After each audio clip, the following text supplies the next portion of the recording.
Shalom, hi everyone, it's Tirtza. This week's Parsha is MIshpatim. Following the revelation at Sinai, Hashem legislates a series of laws for the people of Israel. He commands us, when you lend money to my people, the poor person who is with you, you shall not behave toward him as a lender. The commandment is about extending free loans, an obligation with the poor. It's about brotherhood. Hashem is sharing with us that we can emulate and honor Him through our actions on earth and the way we interact with our fellow man. We know that a basic principle in the Torah is Hashem Echad, God is one. We are subsequently commanded to love Hashem with all our hearts, with all our souls, and with all our possessions.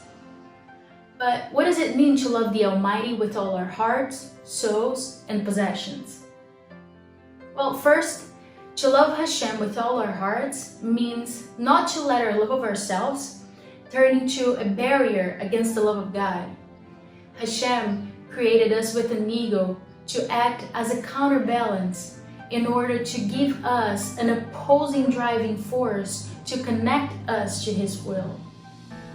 Striving to achieve the love of Hashem means to restrict egoism as much as possible, so that our hearts are only used for its true purpose, to drive us to excel in the service of Hashem. By doing so, we bring unity into our mental and emotional life, since we become single-minded in our service to the Almighty.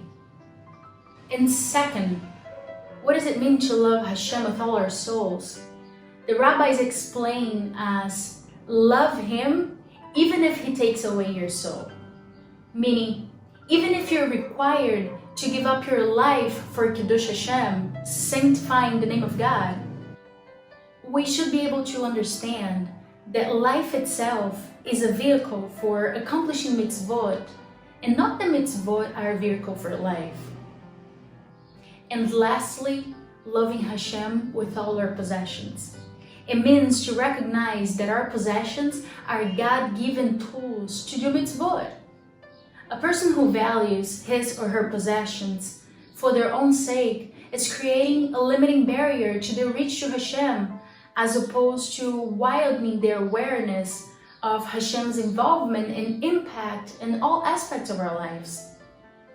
The more we reduce the hold which possessions may have over our minds, the closer we are to living a life devoted to practicing unity.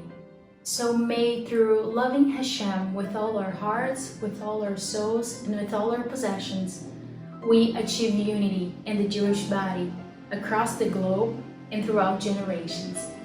Shabbat Shalom.